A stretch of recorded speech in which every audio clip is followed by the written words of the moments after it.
वैसे तो मंदिर में भगवान रहते हैं, पर झारखंड में एक ऐसा शिव जी का मंदिर है जिसके पास एक खौफनाक भूत का बसेरा है। पहले तो मुझे विश्वास नहीं हुआ था कि एक मंदिर के पास कभी ऐसी भयानक शक्ति का बसेरा हो सकता है, पर जब मैं खुद उस विकराल भूत का सामना किया तब मुझे यकीन हो गया कि भूत प्रेत से दुनिया की कोई भी जगह सेफ नहीं है, मंदिर भी नहीं। ये उस दिन की बात है जब मैंने मन में ठान लिया था कि मंदिर के पास बसने वाले भूत की सच्चाई जान के ही रहूँगा मैं। उस दिन मेरा दोस्त रवि शाम के 7 बजे मेरे घर आया। रवि को मैंने कहा कि आज कुछ तूफानी करते हैं। रवि और मैं दोनों मेरी बाइक लेकर उस मंदिर की ओर चल पड़े। रवि को मैंने बताया नहीं कि हकीकत में उसे मैं एक भूतिया जगह लेकर जा रहा हूँ। जैसे ही हमने बाइक स्टैंड पर लगाई तो रवि गुस्सा हो गया। उसने बोला कि ये तेरी तूफानी प्रोग्राम है, मंदिर? मैंने उसे समझा बुझा कर बड़ी मुश्किल से वहाँ रोका। थोड़ी देर हम दोनों मंदिर के अंदर बैठे। फिर मैंने सोचा कि पुजारी से बात करता। मैं रवि को लेके पुजारी के पास गया और उसे पूछा कि इस मंदिर के आसपास किसी भूत प्रेत का बसेरा है या फिर इस मंदिर में भूत आता जाता रहता है। पुजारी मुझे और रवि को घूरने लगा। मैंने फिर से वही सवाल उसके सामने दोहराया। इस बार पुजारी ने हमें पास वाले कमरे में आने को कहा। रवि बोला कि ये सब क्या है यार। मैंने कहा कि चल यार, मज़ा आएगा। ये पुजारी शायद इस मंदिर में या इस मंदिर के आसपास घूमने वाले भूत का किस्सा सुनाएगा। मैं और रवि उस पुजारी के साथ साथ उसके रूम पर चल दिए। रूम के अंदर अजीब सी बदबू थी। वहाँ दीवार पर काले काले गोल धब्बे भी थे। पुजारी ने कहा कि बैठो, मैं अब भी आता हूँ। हम वहाँ कुर्सी पर बैठ गए। अब हमें उस रोमांचक डरावने किस्से के बारे में जानना था। हम काफ़ी एक्साइटेड थे। वहाँ बैठे बैठे मेरी नज़र एक अलमारी की ओर गई। अलमारी के अंदर शायद कुछ था। मैंने फ़ौरन रवि को कहा कि अंदर कुछ है। रवि खड़ा होकर अलमारी के पास गया। उसने धीरे से अलमारी खोली। अलमारी के अंदर से एक कांच की बड़ी बोतल थी और उस बोतल के अंदर एक जवान लड़के का कटा सर बंद था। ये सब देखकर रवि के तो रोंगटे खड़े हो गए। उसने मुझे कांपती आवाज़ में कहा कि यार, ये जगह कुछ ठीक नहीं है, भाग चलते हैं यहाँ से। अलमारी के अंदर उस भयानक चीज़ को देखकर मेरे दिल की धड़कन भी तेज़ हो गई। मैं और रवि वहाँ से फ़ौरन भागकर मंदिर से होते हुए बाइक की ओर दौड़े, पर वहाँ देखा तो हमारी बाइक गायब थी।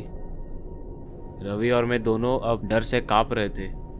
हमें समझ ही नहीं आ रहा था कि क्या करे, कहाँ जाए। तभी वहाँ पुजारी हाथ में कमंडल और चमटा लिए मंदिर से बाहर आया। उसने कहा कि अंदर चलो। हमने साफ मना कर दिया और उसको पूछा कि हमारी बाइक कहाँ है। उसने फिर हमसे गुस्से में कहा कि अंदर आओ। हम कुछ बोले बिना वही खड़े रहे। उसको खूब गुस्सा आने लगा और वह दौड़कर हमारी ओर आया। पुजारी ने अचानक अपना चिमटा रवि की ओर फेंका, जो कि उसे घुटने में लगा और रवि वहीं पर गिर पड़ा। अब मेरे सबर का बंध टूट चुका था। मुझे भी खूब गुस्सा आया और मैं उस पुजारी से लड़ने लगा। हमारी हाथापाई होने लगी। कुछ ही देर में उसने मुझ पर काबू पा लिया और वो पुजारी घसीट कर मुझे उसे कमरे में ले जाने लगा। रवि भी लंगड़ाता हुआ मेरी मदद करने पीछे पीछे आने लगा। कुछ ही देर में हम दोनों फिर से उसी अंधेरे कमरे में आ गए और इस बार पुजारी ने कमरे को अंदर से ताला लगा दिया। कमरे के अंदर रवि और मैं सोच रहे थे कि कैसे दरवाज़ा तोड़कर भागे।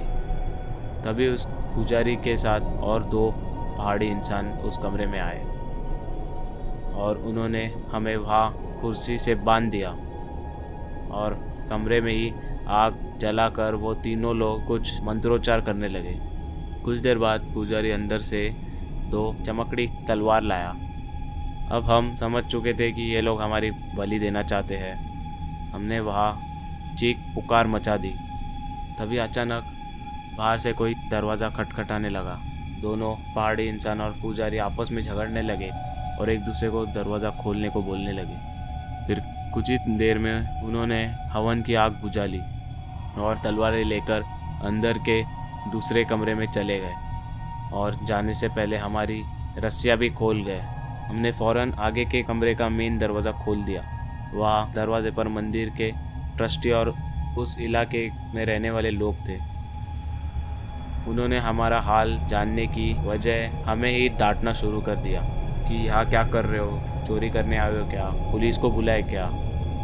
रवि ने और मैंने उन्होंने सब बताया कि इस मंदिर के पुजारी ने हमारी बलि देने की कोशिश की पर उन्होंने हमारी एक नहीं मानी। वो सब कहने लगे कि दारू पीकर आए हो क्या, ये मंदिर तो सालों से खंडर की तरह बंद पड़ा है, यहाँ कोई पुजारी नहीं आता और ये कमरे सालों से बंद पड़े हैं। फिर उन्होंने हमें वहाँ से धक्के देकर बाहर कर दिया और चेतावनी भी दे दी कि फिर हम वहाँ दिखे तो पुलिस बुला लेंगे। रवि और मैं जब वहाँ सोच ही रहे थे कि अब क्या करें, तभी हमने देखा कि हमारी बाइक जो गायब हो चुकी थी वह फिर से वही पड़ी थी जहाँ से गायब हुई थी।